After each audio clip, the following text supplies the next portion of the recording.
Thank you, Dr. Dean, for your introduction, and thank you everyone to come to my talk in this Friday afternoon.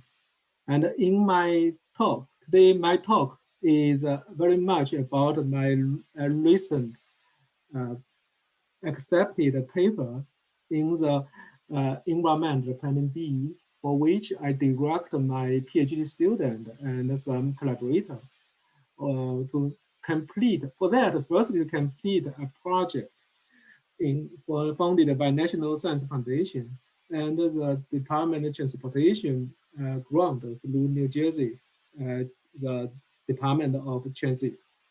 Now, for the reason we want to look at is because of for the sidewalk.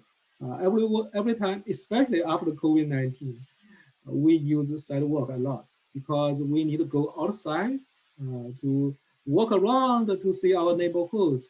And before, we are very busy either driving to work or driving for shopping. Now is for in the past 1 year or so, people spend lots of time on the sidewalk.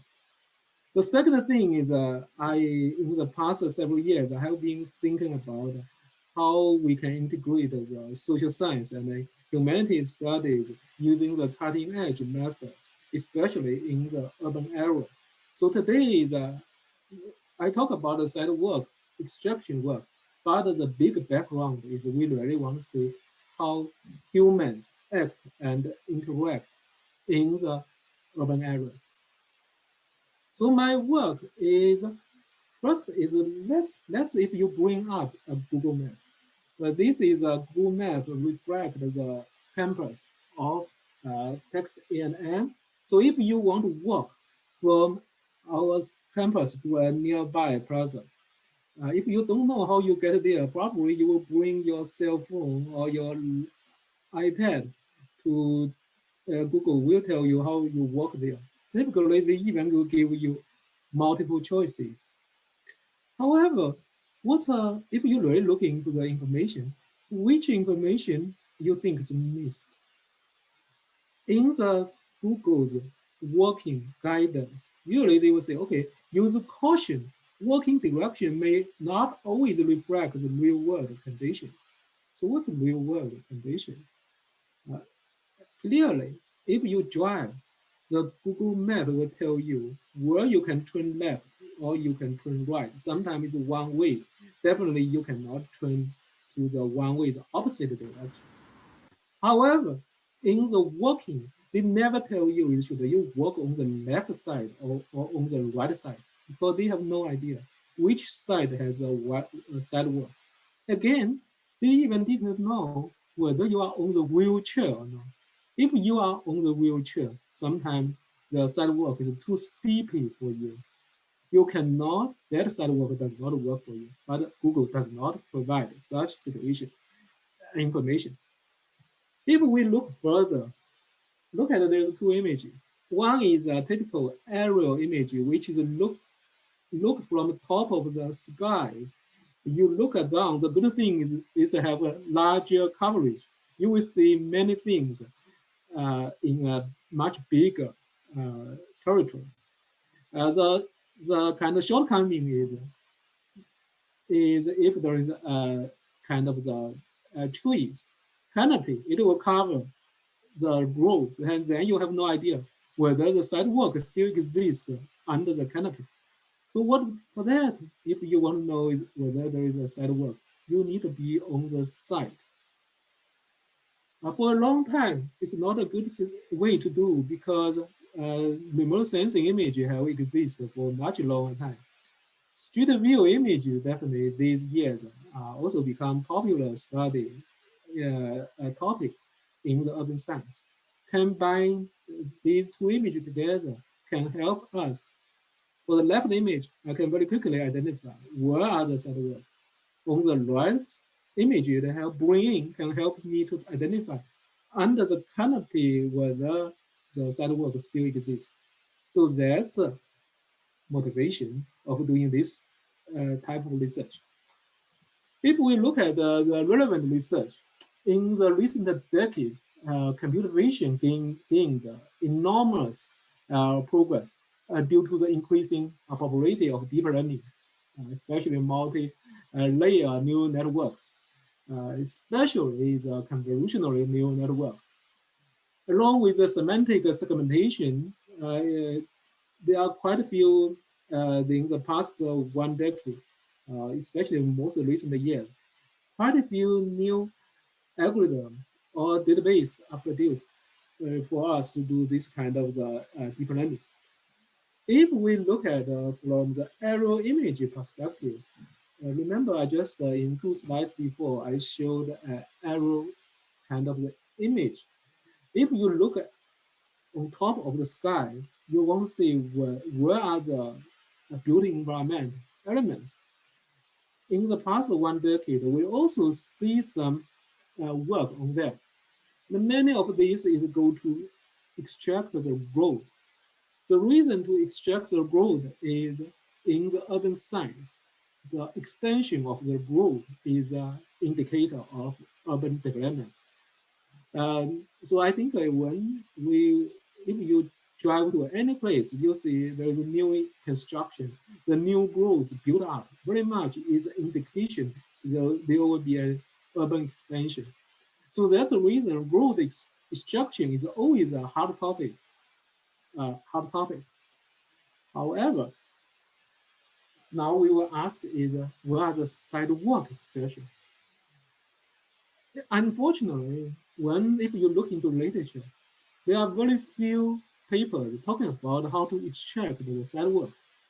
There are many reasons. The first reason is in the past 1 decade, in the urban planning perspective, from urban planning perspective, our cities become more mobile. Is people drive. So even when we talk about the autonomous vehicle, it's very much about on the drive, on the lane, in the driving, or to compete with vehicles which are already on the road. For the sidewalk, if you drive in nowadays in the residential area during the daytime or even in the evening time, very few uh, time you will see people are on the sidewalk. So sidewalk are very much ignored. So that's the reason. There's very few training databases for sidewalk. However, in the from the sidewalk is still important is in the COVID-19, especially in the COVID-19. Now people have to use sidewalk to go out. So we are more likely using work from home. If your focus is your home center, then your neighborhood sidewalk will become a major infrastructure for you to use. You want to go around to your neighborhood parks, right? So that's a big shift of the past 1 year. The second is you will see the delivery robots also use sidewalk to deliver some equipment or medicine for the people who cannot go outside. So then the sidewalk become a very recently become a hot topic, uh, especially reflected in the urban science. Most of the time, how a city gain its sidewalk data set. The most easy way is you go to do field survey. Uh, we will see quite a few people. You can hire people. When I was in New Jersey, they really, for some cities, they really spend lots of money to hire the consulting company. And they go to hire people, go street by street to identify the sidewalk situation. And the second is you can only derive the sidewalk data from existing land cover data. But the problem is land use land cover data sometimes is very much outdated. So if you want to do the survey to help the community develop a plan for workable communities, it might not be exactly the year you want. And let alone some land cover data does not have the resolution you want for the sidewalk. And definitely the third approach always I want to say is extracting from images. Most of the images available at hand is we go back to the previous methods I mentioned, deep learning, segmentation, to extract the sidewalk from the satellite image. So as I said, is that if we first use collect the aerial image, then what we do is the second step is we come up a method to extract the sidewalk. When you do that, we need to run algorithm is we find out in certain places like here, covered by the canopy, we have no idea. Under that is a person with totally a driveway or there's a broken anything under that, we don't know. So we need to identify, write algorithm to identify what are the missing parts. For these missing parts, then we use the location. The missing part definitely has a latitude and longitude. Then use this latitude and longitude, go to grab nearby street view. Then use this street view. We do, I will show you later the other methods is to go to get the, in this part, what's the situation we said over. Then we overlay it back, we project this image back to the 2D. This is three-dimension image, go back to 2D. Then eventually we'll get a clean and a merge. So that's a full workflow. So that's I call how to combine the aerial image and the street view. So we pick up a study area. It's called Delaware Valley region in Pennsylvania state. It it has about 5,330 kilometers. So we download the aerial images. It's at 0.3 meter resolution. So we also grab that as well as associate sidewalk center line. So this is a center line used for the results assessment. So for the training, we choose ULAC. This is something is a paper is called real-time instance segmentation. It's a paper published in 2019. We utilize this method. ULAC is you only look at coefficient is. So that's kind of the abbreviation of this method. So it's a real-time instance segmentation framework. So it generates masks of the high-quality boundaries from the original feature maps without repooling. So we use that, and in this region, we also pick up the test site and the training set to verify. So we get a sample of the sidewalk training set. So this is an image. Then we use what the ULAC, and we get this kind of the retrieve the sidewalk like this.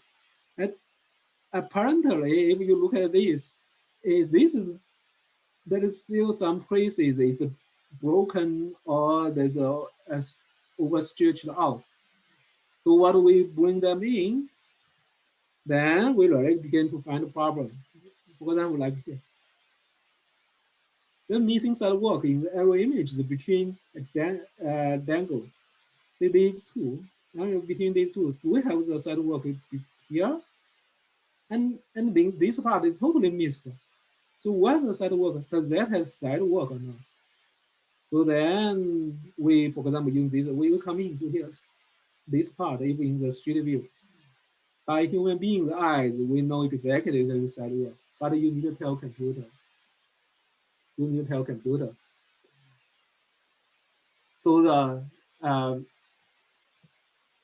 so that's what we do. You have the street view, the images. We use a pre-trained PSP map. This is on the top row. These are street view images. At the bottom, the PSP net returned the segmentation results. And what in this part is we do not pay this time we will not pay attention to the vegetation, to the building. It can be used for the other purpose. Just look at the here what he said: sidewalk and path. Sidewalk and path, it's different. Your driveway, for example, this is your this definitely this is not a sidewalk. That is something sidewalk is coming to your house, but for the PSP net, they will not they cannot tell. So the roads, small roads coming to your house, and the sidewalk is the same color. The good thing is in the spatial kind of reasoning, what we really care is if the linear object like this, whether it's continuous or not. We would definitely will not consider this is your kind of the sidewalk, because it's not. That's your private, either driveway or your small road leading to the gate of your house. Okay, so that is uh, uh, we write some definitely we write some logic decision in the code to decide when only if we only care is whether linearly these kind of the sidewalk will continue or not. So that's what we want to know. So for that we can exclude the consideration of certain roads like this. So the location of the sidewalk extracted of a street view image needs to be reprojected back to the projected coordinate system. So what does that mean is when you have a sidewalk, the sidewalk located from street view, that's a three-dimension view. And what we eventually want is we want to put it into a map. The map is two-dimension. So we utilize some calculation according to some method provided in some the Google Street View provide some computation kind of a formula allow us to reproject the three-dimension street view back to the two-dimension. So what you will see is this is image here. Then when you have a segmentation like this, now what I mean reprojection is you project this three-dimension back to the two-dimension. In and in two-dimension, you might say, "Oh, this is very much distorted." Yes, it's distorted, but it depends on what we want to see. In this part, we don't care what's the greens are the grass. We only want to know whether the sidewalk exists or not. If because this research, we only want to decide whether sidewalk exists or not. So if I see this blue, the yellowish things coming, showing up on the two-dimension here, and if this part is what we want to decide, then it's good enough. It's good enough for us to decide, yes, there is a sidewalk. So that's well, so that's what we will do uh, is called extracting sidewalk center line from street view image. Then the center line will extract nearly from the land cover map for visual representation. Right? We what we really care is this part.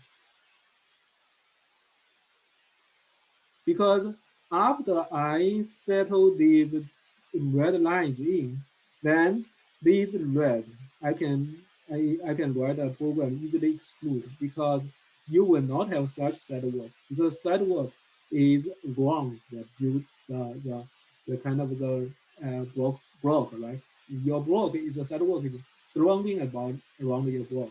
These are not, because you have building here. That's not a sidewalk. It can be easily excluded by writing actual codes.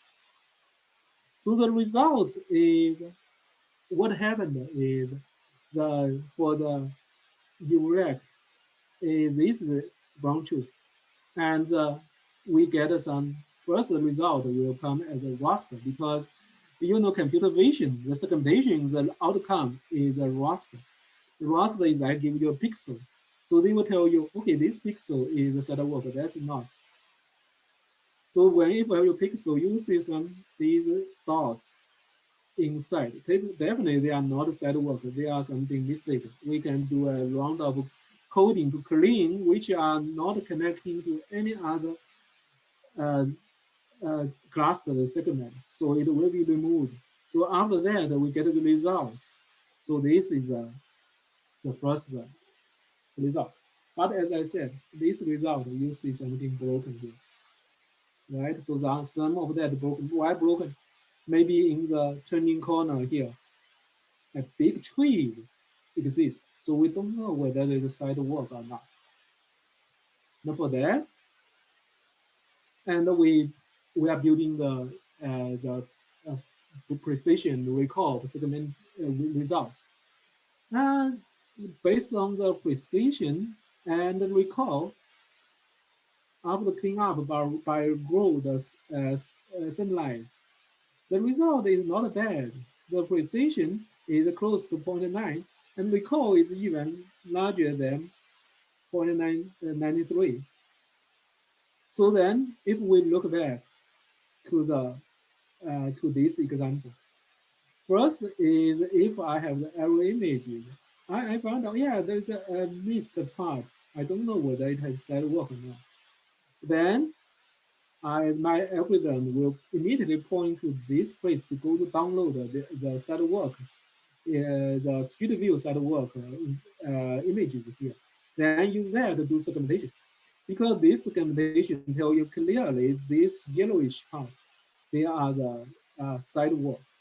So then I reproject this yellowish information back to this kind of the 2D map. In the 2D map, then I run a quick algorithm saying, hey, if the the two dots, the shortest part between the two dots need to go through the yellowish region. Yellowish region represents sidewalk. It means sidewalk exists. Then the algorithm, I can say, oh, then you go to just draw, connect the two dots. Then it will become a complete sidewalk. So that's how it functions. But in the programming, definitely it's several thousand kilometers. You you just make it one. So that's a similar way here, right? This part in the previous example, it's a miss. I don't know whether it's at work or not. At least the computer vision cannot tell from the error image. Then you go to grab, the automatically retrieve the Google Street View. Then you use, this is much easier. Then the yellowish part, we project that. You see clearly between these two missed part, the blue dots. Majority of here is go through the yellowish. So we'll say, okay, let them be connected. So in our example is at least there's 80 in this one is some 85 meters was restored using street view imaging. Otherwise, it's broken. So from, as I said, from the urban planning perspective, in after COVID-19, uh, and or even before the COVID-19, people have been thinking the sidewalk is not only should not only be occupied by human beings, the delivery robots also love to use need to use a sidewalk. So there is a growing need of using sidewalk not only for human beings but for delivery robots. For delivery robots, is they definitely know now they are more in need for the mapping. Is where can is the sidewalk will be broken in front of me? If it's broken, then the delivery robots cannot get to that. What makes things worse is, do you think it's a sidewalk? So that's something we are working on. Is from the aero image, from the top of the sky, you will not see this information. It's too detailed. And this one, it's good for those people who are healthy. who can walk around, but it will be dangerous for kids and definitely let alone for the people who are on the wheelchair. So sometimes you simply net the existence of sidewalk is only the first step. The next step is the sidewalk workable to you? So if you, from the public policy perspective, uh, I saw an interesting report from LA. They have a big concern with this is LA typical sidewalk. It looks like this. So they said LA's broken streets sidewalk may not be ready for 2020's Olympic because it's too broken. Uh, this is not only because it will not look good, but people might fall down. Uh, I have been working with some public health professors before I came to ENM. We have been developing some risk uh, indicator in a neighborhood where people might fall down. Because insurance are very interested in this topic. But usually the data we get is they only tell you in a larger geographical area how many people pay this insurance or how many people fall down. They don't tell you on the specific environment where the risk level. So that's the reason some insurance company really send people to on the side to go to do it manually. But I would believe if you do something manually, if you use people to walk around to judge by your eyes, then why not a street computer vision can do the similar thing? Computer vision integrated with geographic information system and urban policy. We can do something much faster. And not only that, is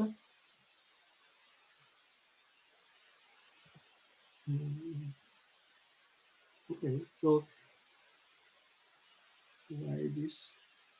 Okay, if we go one step further, uh, in this COVID-19, someone went to interview a very famous scholar from Harvard University called Edward Grazia. He's an urban economist who will considered will win the next possible Nobel Prize. He's a big promoter for the big city. But in COVID-19, everyone knows the big city was hit hardest during the COVID-19.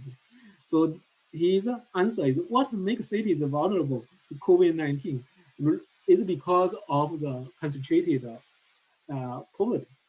Now, what really concentrated poverty means is run down infrastructure. What is most run down? I mean, definitely when we drive into the poor neighborhoods, especially low-income neighborhoods, your first impression is a building run down. Then you look at their sidewalk is very much run down. And this will further increase their risk. It's not indoors, but in those regions, you see lots of kids running on the streets. And if the outside infrastructure is such run down, it will cause further injuries, uh, like a further uh, accidents. So it will make things worse. But definitely, what he means in the COVID-19 is because public health issue will make the disease further spread. So the so that will come into a big topic in urban science. Is when I look at the sidewalk, actually behind that, my philosophy is looking into the data challenging environment communities. The community very much run down and no data, but lots of issues. So how we can help? As a university, we need to reach out to help these kind of the communities. When so that's the reason is in my NSO project we developed something we call the urban memory.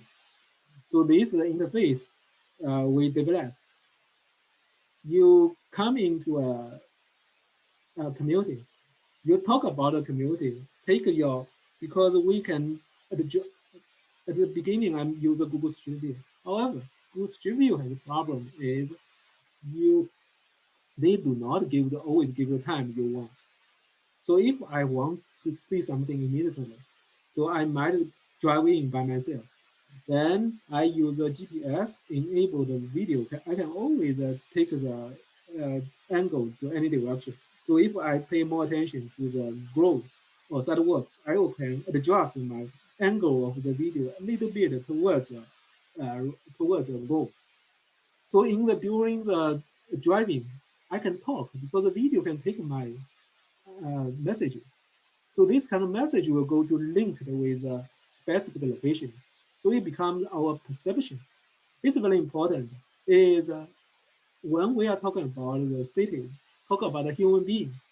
Very much, if we look at cities from the top of the sky, that is not a human being perspective. No one will really fly on the sky to look at what is the city. We will walk on the city, walk through the streets, and when we walk, we have our perception. So this perception reflects our human experience. Our life is a trajectory. We travel to different towns. Sometimes you see a sidewalk or see a building, it will remind your childhood. Why? Because we always live and work in the multiple attributes.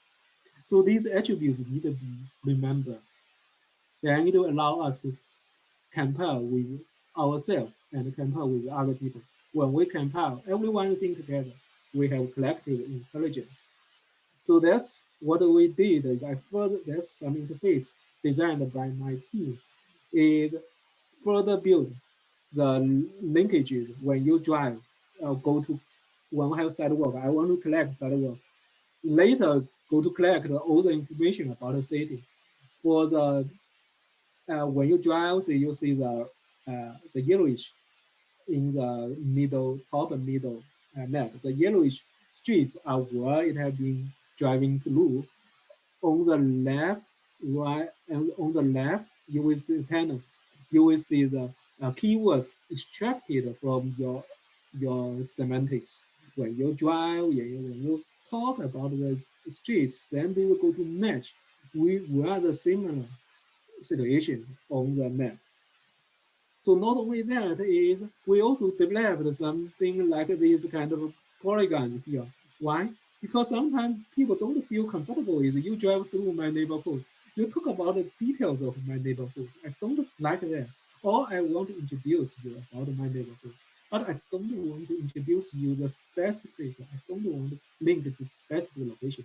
So what we do when we make a larger polygon, it means inside of that I will do the average of the semantics or average of the attributes. So it to some extent protect the privacy.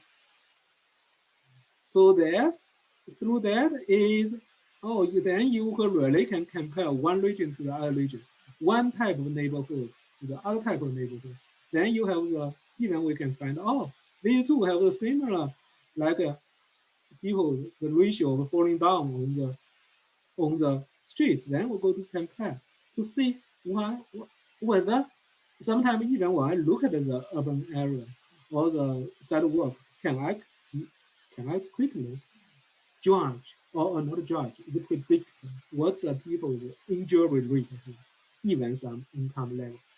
So at the beginning, when I in the previous slides, I mentioned a professor from Harvard University, the Edward Grazia, uh, Grazia. His big work is he want to measure unmeasurable things in the city. So what is unmeasurable thing? So what is a measurable thing? In a city, they will tell you what's a percentage of the Asian, what's a percentage of white people, what's a percentage of other minority groups. They'll tell you the per capita income, right? But they will not tell you, can you look at the physical configuration? Tell me more about the communities. Uh, the, what's the possibility of people falling down here? What's some other even in the low income community? You will really sometimes you don't think that they only have such a low level of the burglary case. It's only because in the low-income community, sometimes they even don't want to report the bad cases because they have too many frustrating things going on. So here in the social science, we know many things are underreported. So they can be underreported, be predicted by the physical environment and people's perception. The answer is yes. So now is we have a great, but now the problem is for the most social scientists, they cannot build such a tool. This is very much needs computing and linking with the computer vision and more cutting edge methods. But like here is looking at some over 24 hours or over days how the sentiment change linked with a specific location. And the brain has a more positive understanding of the sidewalk or these kind of built environment, and the yellowish is more like a negative thinking. Even in the same location, you bring the same people in the same location at a different time. You very possibly you have different feeling. So all of that is, as I said, when I talk about sidewalk, this is sidewalk is only an element reflects people's interaction with city. And for that is for doing the sidewalk kind of the recording and the sidewalk and the relevant built environment feature. We come up with something called Geo Video. This is a free app for download. We put it in with iPhone. We also put it with Android.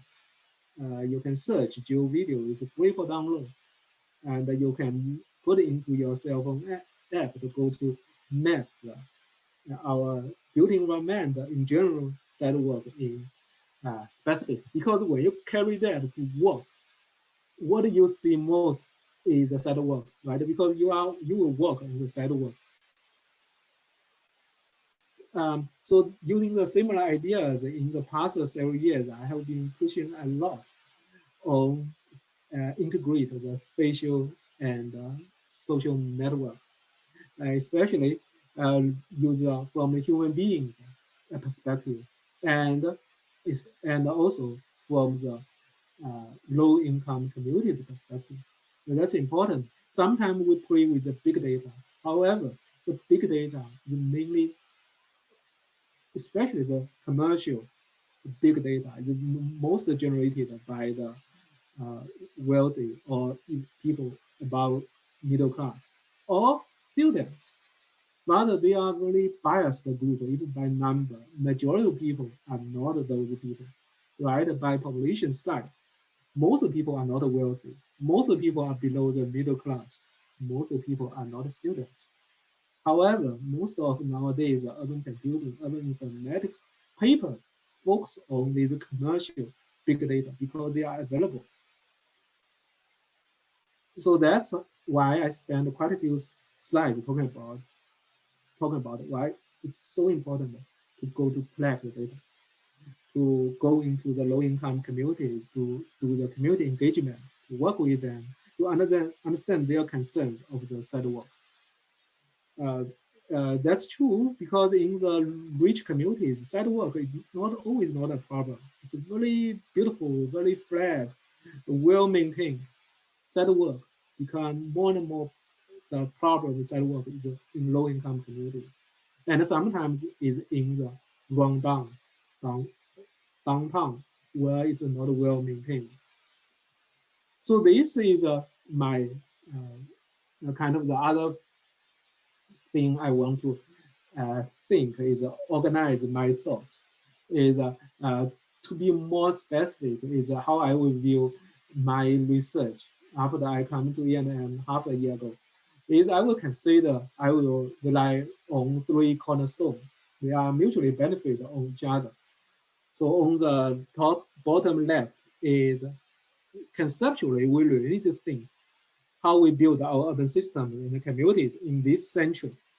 Because in this century, we have used Texas as an example. By 2050, Texas population is expected to double. And but Texas has an increasing challenge of the climate, extreme climate events, and the changing population structure. So that's something we need to consider. Uh, so I would argue is we really need to look at it from the human perspective. Look at the human and the human dynamics. The people will move, people will locate, move around. So people are not numbers. The people are people. And on the right side is we have the growing development of artificial intelligence, information uh, technologies, and location-aware technology. At the same time, we have more and more data. So that's a data science initiative here is really a timely establishment is for the data uh, for a long time because I was trained in my PhD program working on spatial economics. We deal with lots of numerical data. But in the past 10 years, we have text data, image data, video data, uh, like text, image, video, uh, other sensor flow data, many of them.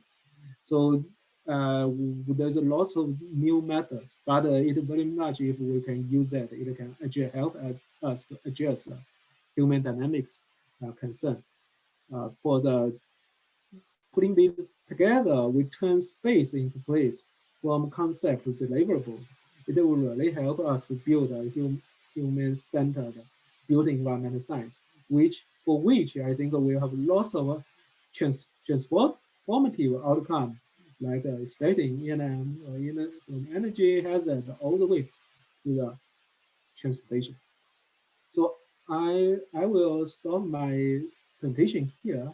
I think we need to leave about 15 minutes also for the discussion. Thank you. And any